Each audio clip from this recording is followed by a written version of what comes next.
Hello and welcome to State of the Economy.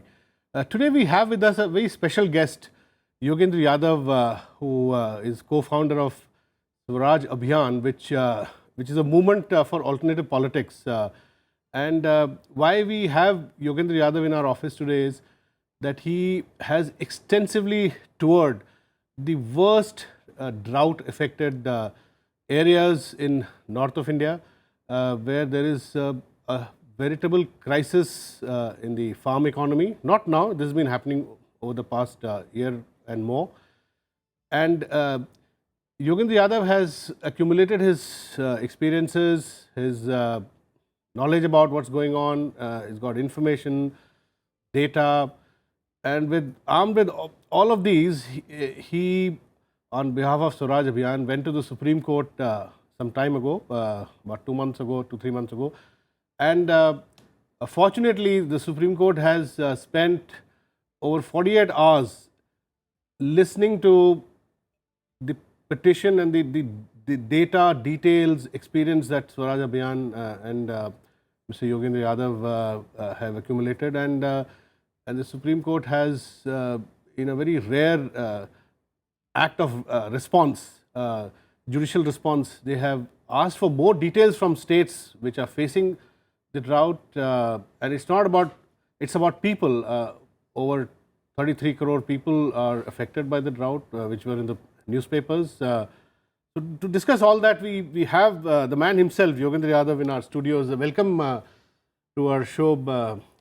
Yogendra, you've traveled so much, and you've finally taken this petition, public interest petition, to the Supreme Court, and it's heartening to see the Supreme Court treat your petition at the level that they're doing.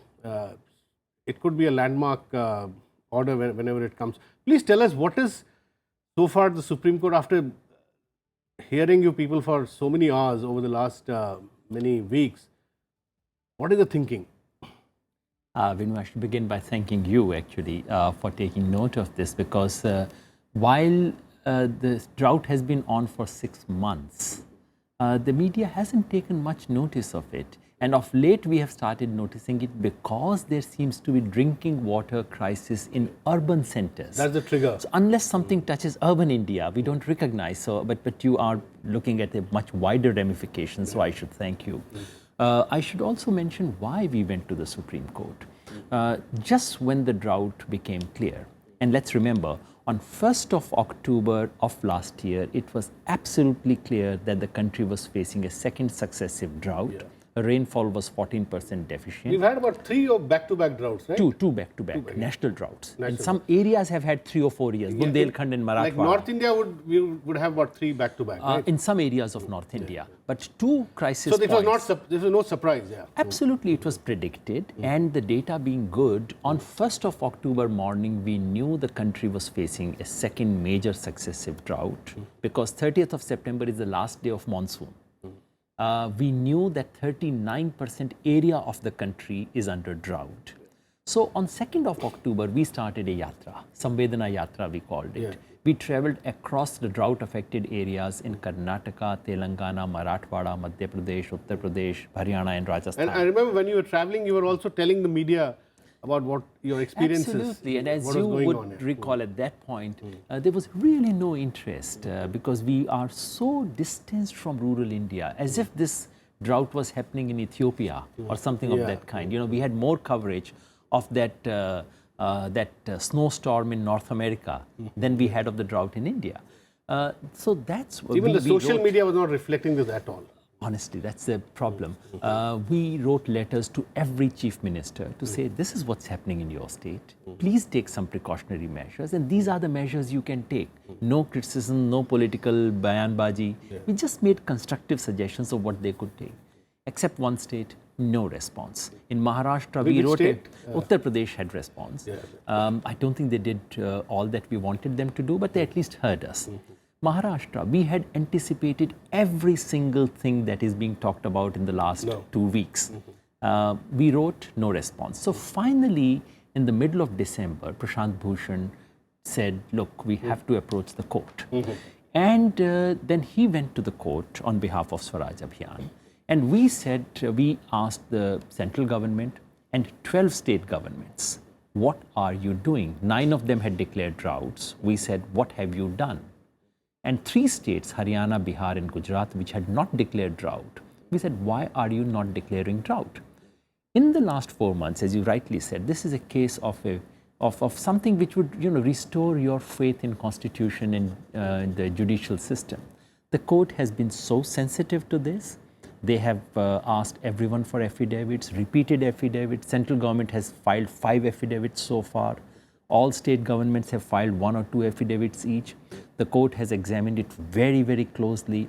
And as you would notice from some of the news reports, has been asking them some very, very hard and searching questions. And now it's on the front pages of all the newspapers. Yeah, and even now we know there is an underestimation. Last week, the central government finally admitted in the Supreme Court that there are 33 crore people affected by drought. I went back home and did the calculation. They are wrong. It's more than 40 crores. More than 40 crore. And the central government cannot even give correct figures to the court. This is where we are. So we went to the court with this following petitions. We said, number 1, let's have a rational scientific way of declaration of drought. Do you have a definition of a drought? Fortunately, this country is not short on research. It's not short on data. There are, I'm no expert, but I've been forced to become one in the last few months. Scientists call of 3 kinds of drought. Meteorological drought, simply lack of rainfall. Hydrological drought, lack of availability of water groundwater, dipping of groundwater. And third is agricultural drought, which is insufficient water for crops. And we are focusing on the third one right now. But in many areas, a combination of 3, right? Absolutely. The first causes the second and the third. Okay. It's a short rainfall shortage. But in a place like Punjab, for example, while you have meteorological drought, but because of very good irrigation, farmers don't feel it at least in the first and the second year. They may finally feel it, but initially they don't. So it doesn't cause agricultural drought. Now, we have gone to the Supreme Court to say, number 1, can we not have an objective scientific way with such satellite data and wealth of information being available, with Government of India itself coming up with classifications? Why can't that be done instead of those old archaic methods? Number 2, we've said some immediate relief to these people whose conditions are very bad. Marathwada is in news, but Bundelkhand is much worse. Yeah, Bundelkhand, I'm told, is worse than Marathwada. Yeah, the drinking water shortage is worse in Marathwada because of geological reasons. But the impact on livelihood and nutrition of the people is much worse in Bundelkhand. It's a very poor area. It's prolonged, it's a rain shadow area. It's a very poor area, very poor infrastructure, and very poorly served by both the governments of Madhya Pradesh and Uttar Pradesh. That's why 10 crore affected in UP, because Bundelkhand is also part of Bundelkhand. Exactly. You see, UP, while we talked about Maharashtra, you see, the trouble is that while Marathwada has its Nana Patekar, and thanks to him, it became somewhat visible. Bundelkhand and UP doesn't have its Nana Patekar. Uttar Pradesh, 50 out of 75 districts of Uttar Pradesh have been drought hit. And this is official data. Central government says it's 9 crore. We checked up, actually there are 12.5 crore people. 12.5 crore people in UP alone are affected by this drought. Just imagine what kind of a drought are we talking about. The magnitude of... this is bigger than the Supreme Court countries. Asking for response, the governments to respond? Absolutely. They have asked questions on this. They have specifically asked Gujarat, Haryana and Bihar, why did you not declare it? And what is this politics of declaring or not declaring? The simple thing is this. There are some statutory consequences. The moment you declare drought, you have to offer some relief to the farmers in terms of loan waivers, in terms of crop loss compensation. Some of the statutory obligations. That's right. So, I remember P. Sainath wrote a book many years ago, Everybody Loves a Good Drought, where he argued that states have an incentive to declare drought so that they get money. The lower bureaucracy has incentives in that. The state finance minister looks at his kitty and says, okay, if I declare, I have to offer the following concessions. Do I not? So they have come up with various things. Various considerations are Maharashtra says we have a drought-like condition. They don't call it drought. Gujarat finally, after 6 months of prodding by the Supreme Court, says we have semi-scarcity conditions. They don't use the word drought. That's the politics of it. Politics, because yeah. while we have, they'll be under obligation to. there are legal obligations, there are famine codes which require you to do a few things. So this is like being in denial, right? Absolutely, they are in denial, Gujarat, and that's what the Supreme Court asked them. We have And this much after evidence. Supreme Court's intervention, they are saying that more and more areas are under drought, right? The funny thing is, Gujarat for 6 months said we don't have drought. And when the Supreme Court asked very searching questions, in the month of April said, oh, by the way, 530 villages have drought. Second week they said, actually, we have another 450 villages. So they have now declared in 900 villages. The Supreme Court said, does it have anything to do with this case, or is it that you just discovered it after 6 months? That's what's happening. Maharashtra initially declared 15,000 villages. Then after Bombay High Court intervention, they've had to declare another 12,000 villages to be drought hit. So that's the politics of declaration and non-declaration. So at some level, Yogendra, does it signify a collapse of administrative sensitivity or administration itself, that the judiciary is having to discover drought in this country? This is the tragedy. With the help of civil society. This is the like tragedy. And we are not speaking of a tiny minority of population. This is majority of this country. So in a democracy, a majority has to get its right through judiciary. It is so weird. Basically, it's not so much administrative insensitivity. I think it's lack of political will.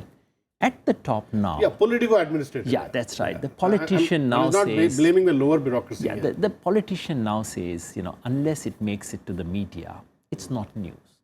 So last 15 days. This is the most dangerous part of our discourse. I really dread it, Venu. If nothing, as long as something does not come on English newspapers which are printed in New Delhi. Or social media. Or television, big television channels of Hindi and English, politicians couldn't care less. That's the dreadful part of it. Channels which are engaged in nationalism debate, etc. But tell me, is this not nationalism? Yeah, this is real 40 nationalism. crore Indians are living in conditions of desperation. Just imagine not having, seeing your crop completely demolished. Yeah. Go back, read Jawaharlal Nehru, read Mahatma Gandhi. What is nationalism? 40 crore people living under this. And we had nearly 0% agriculture growth in the last 2 years. Yeah, negative. First year was 4%. Last year is a negative growth, minus 0.2% or something of this kind. Yeah. So this agriculture, we are looking not merely at a rural distress. We are looking at an agrarian crisis. That's why we approached the court and we said, apart from declaration, can we have some immediate relief? We had traveled to Bundelkhand, Marathwada. I carry this letter with me for the last 6 months. This agriculture labor gave me this letter, hard to read because it's in very heavily Marathiized Hindi. What is he saying? He says, he heard me, there in Latur. And next morning he came and handed it over. It simply describes his life. He says, I go to Latur. Latur is 80 kilometers away. And I spend this much money in going and coming back without job. My daughter wants to work with a farmer. The job she used to get doesn't get it. I and my wife quarrel twice or thrice a day, cannot offer meal to my kids.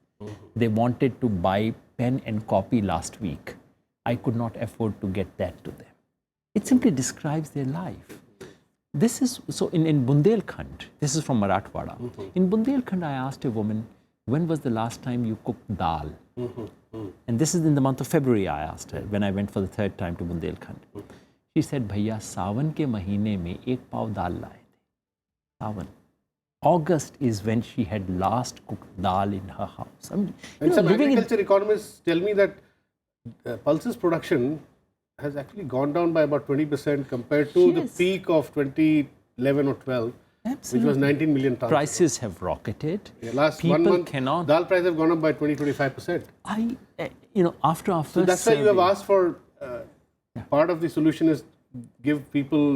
So we said to the court, in the drought affected areas, at least for 6 months, can we give ration to everyone?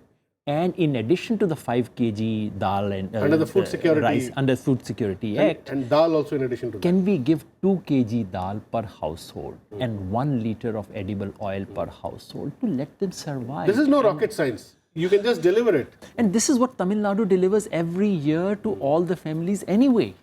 This is not something great. Absolutely. And we said a glass of milk or one egg to every child in the midday meal scheme, which should be extended through the summer vacation.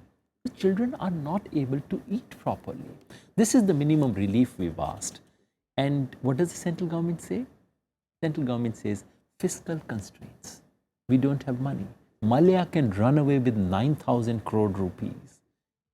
1,14,000 crore rupees of corporate debt can be written off, and they don't have money to offer 2 kgs of dal. I mean, this is the height of political insensitivity that we are dealing with now in the country. Tell me, Yogendra, how does what you're saying square with the Prime Minister's assertion? I heard him in a public meeting in Odisha as well as Madhya Pradesh in the last 2 months. For the first time, he addressed farmers, if you remember, and where he talked about crop insurance, where he made this claim that this government has done more for agriculture than any other government since independence. I mean, how do you assess this claim against the backdrop of what you have gathered over the last 6 months? You know? I don't want to be partisan. The fact is that most governments in this country have been very insensitive to the farmers. But if you were to put it on any scale, I would say without hesitation, and not going by the amount of words the government spend, but amount of money they spent. This is the most anti-farmer government we have had in the history of this country. And I say it on some solid evidence. First government where there was a urea crisis. Why? Because the central government refused to import it on time. Second, the government said it would increase minimum support price. It was a written promise in the manifesto. They filed an affidavit in the Supreme Court to say nothing of this kind is at all possible. Land Acquisitions Act, withdrawal of states stepping back from this food procurement, and cut down on agriculture budget last year. And this year's increase is no increase at all. And all these big claims about Manrega funds being raised, etc., all this is just plain words, and I'm astonished that it is possible to hoodwink the media of this country by some poetry in the parliament, and no one looks at the table, no one looks at the hard facts. The fact is that Prime Minister Krishi Sinchai Yojana budget has been slashed this year. The fact is that for Manrega, they have not allotted the funds that they legally should have provided for. Legally, they should have provided for 78,000 crore rupees. As per the demand which came from... As per the law of this level. country, the state governments demanded 317 crore per person days. By law, the center is required to pay for that. That would have amounted for 66,000 crore rupees plus 12,000 crore rupees of backlog. That's 78. You give 38 and you claim that you've done the best ever in the history of this country. I mean, what kind of gimmickry is this? Is the Supreme Court also seized of this? This is one of the critical things. We brought this to the attention of the court. Court has taken extraordinary interest in every single detail. And basically, we were able to demonstrate, or so we hope, that this scheme, which was meant to be a demand-driven scheme, the idea was that anyone can stand up and say, I need work, please give me work. And the government shall have to do so. This scheme has now been turned into a supply-driven scheme like any other Sarkari scheme where limits are fixed. So we were arguing that from the back door, the government has put budgetary ceilings and is squeezing Narega. The facts are absolutely clear before the court, and this is one front on which the government has no answer. And as it turns out, that while the government was denying this in the court, in their own cabinet discussions and discussion of the cabinet secretary with the committee of secretaries, they were conceding all the claims we were making. Those notes are now out in public. So it's absolutely clear that so you're saying that Manrega government is being data, in some ways, are supporting your assertion. Absolutely. Whatever we have said is based on government data and government laws and government circulars. The fact is that they have a rule which says in the first week of April, they should release half of the Manrega budget of the year, plus clear the pending liabilities. So actually in the first week of April, they should have released 45,000 crore rupees, while they have made an annual budget of 38,000 rupees, 37 crore rupees. Tell me, Yogendra, I want to ask you about a broader question which faces our farm economy, which is, one view is that you use traditional knowledge that our farmer has, combine it with some modern method, which is what Prime Minister Modi has also been saying, and you produce some optimal results, productivity in agriculture sector. The other view is that there are such low-hanging fruits that by simply improving irrigation facilities, which to some extent happened in Madhya Pradesh, in the previous 10 years, you could really improve farm productivity, which is why this government's manifesto in 2014, when they came to power, the manifesto had a very defined promise of Har Khet Ko Pani, if you remember.